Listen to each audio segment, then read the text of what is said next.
ఏమండి సలార్ చూశారు కదా, సూపర్ ఉంది కదా సినిమా. అయితే మీరు టికెట్ ఎంత పెట్టారు? మూవీ టికెట్ ఎంత? 400 రూపాయలు కదా, 400 రూపాయలు పైన ఉంది మల్టీప్లెక్స్లో హైదరాబాద్లో.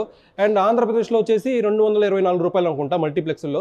అయితే ఇక్కడ నాకు ఒక విషయం అర్థమైంది ఏంటంటే, ఈ పెద్ద సినిమాలు రిలీజ్ అయినప్పుడు ప్రొడ్యూసర్స్ కావచ్చు, ఆ మూవీ టీమ్స్ కావచ్చు, ప్రొడక్షన్ హౌసెస్ కావచ్చు, వాళ్ళు అప్లై చేసుకుంటున్నారు దేనికి, గవర్నమెంట్కి మాకు టికెట్ హైక్కి పర్మిషన్ ఇవ్వండి అని చెప్పి. ఎస్, వాళ్ళ ప్రాఫిట్స్ వాళ్ళ ముఖ్యం. ఆబ్వియస్లీ వాళ్ళకి బ్రేక్ ఈవెన్ అవ్వాలంటే టికెట్ రేట్స్ హైక్ ఉంటేనే ఆబ్వియస్లీ వాళ్ళకి బ్రేక్ ఈవెన్ అవుతుంది. కానీ ఇక్కడ బలైపోయేది ఎవరు? సామాన్యుడు, మిడిల్ క్లాస్ వాళ్ళకి ఎందుకు ఎంటర్టైన్మెంట్ దూరం అవుతుంది? ఇప్పుడు సలార్ సినిమాకి 400 రూపాయలు, భార్యాభర్తలు సలార్ సినిమాకి వెళ్ళాలంటే 1000 రూపాయలు ఖర్చు అవుతున్న పరిస్థితి ఫస్ట్ 2 వీక్స్. సో ఫస్ట్ 2 వీక్స్కి వాళ్ళకి ఫస్ట్ 2 వీక్స్ వాళ్ళకి ఎంటర్టైన్మెంట్ని దూరం చేస్తున్నట్టు అనిపిస్తుంది ప్రొడక్షన్ హౌసెస్. ఎందుకంటే ఒక సినిమాకి 1000 రూపాయలు పెట్టడం అనేది చాలా టూ మచ్. సో ఆబ్వియస్లీ మన గతంలో వైఎస్ జగన్ ఒక ఏదైతే స్టెప్ తీసుకున్నారో అది పవన్ కళ్యాణ్పై వ్యతిరేకంగా తీసుకున్నారా లేదా పక్కన పెడితే ఆయన ఒక స్టెప్ తీసుకున్నారు. సామాన్యుడికి ఎంటర్టైన్మెంట్ అందుబాటులో ఉండాలంటే టికెట్ ధరలు అందుబాటులో ఉండాలి ఫస్ట్ అని చెప్పి వైఎస్ జగన్ అప్పట్లో ఒక నిర్ణయం తీసుకున్నారు. ఎస్, అది హర్షించదగ్గ విషయమే. ఎందుకంటే సినిమాలకి 400, 500 ఇలా టికెట్ పెట్టడం వల్ల సినిమాలు చూడడం మానేస్తారు. దీనివల్ల జరిగే నెగిటివ్ ఇంపాక్ట్ చాలామందికి అర్థం కావట్లేదు.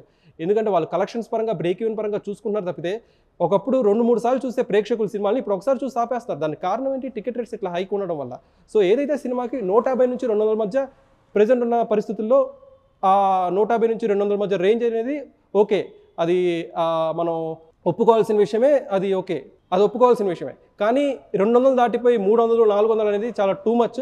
సో ఈ విషయంపై ఖచ్చితంగా అటు ప్రొడక్షన్ హౌసెస్ కావచ్చు, గవర్నమెంట్ కావచ్చు, ప్రేక్షకులు కావచ్చు ఒక ఫీడ్బ్యాక్ తీసుకొని ఏ రేట్ అయితే అందుబాటులో ఉంటుందో, ప్రేక్షకులకు ఏ రేట్ అయితే అందుబాటులో పెడితే థియేటర్స్కి మళ్ళీ తరలి వస్తారో ఒకసారి డిసైడ్ చేసుకుని ఆ రేటే ప్రతి సినిమాకి, సంక్రాంతి సీజన్ లేదు, పెద్ద సీజన్ లేదు, దసరా సీజన్ లేదు, ఏ సీజన్కైనా అదే టికెట్ ప్రైస్ కనుక పెడితే కనుక ప్రతి ఒక్కళ్ళు కూడా సామాన్యులు థియేటర్స్కి వస్తారు. కలెక్షన్స్ కూడా ఆబ్వియస్లీ పెరుగుతాయి. ఇప్పుడు సంక్రాంతికి 5 సినిమాలు రిలీజ్ అవుతున్నాయి. గుంటూరు గారము, ఈగల్, నా సామిరంగ, హనుమాన్, ఈ అన్ని సినిమాలకు కూడా టికెట్ రేట్స్ అనేవి పెరిగిపోతే ఆబ్వియస్లీ ఏదో ఒక సినిమానే చూస్తారు. పెద్ద సినిమా గుంటూరు గారం చూస్తారు, మిగతా అన్ని సినిమాలు చూడడం మానేస్తారు. సో ఇక్కడ నేను చెప్పాలనుకున్న విషయం ఏంటంటే టికెట్ రేట్స్ హైక్ అనేది సంక్రాంతి సీజన్కి వద్దు. ఎందుకంటే సలార్ సినిమాకి పెంచారు, సరిపోతుంది. మళ్ళీ ఇప్పుడు 2 వారాల్లో రిలీజ్ అయిపోయి పెద్ద సినిమాకి మళ్ళీ టికెట్ రేట్ హైక్స్ వద్దు. 150 నుంచి 200 మధ్య పెట్టండి. ఖచ్చితంగా సంక్రాంతి సీజన్కి ప్రతి ఒక్కళ్ళు కూడా, మిడిల్ క్లాస్ వాళ్ళు, పేదవాళ్ళు అందరూ కూడా థియేటర్స్కి వచ్చి సినిమా చూస్తారు. టికెట్ రేట్స్ కనుక హైక్ పెడితే ఖచ్చితంగా సంక్రాంతి సీజన్కి ప్రతి ఒక్క సినిమా కూడా ఆశాజనకంగా ఉండదు రిజల్ట్. ఇదైతే పక్కా. వీడియో జర్నలిస్ట్ రాజాతో కార్తీక్ కోట, ఫిల్మీ బీట్ తెలుగు, హైదరాబాద్.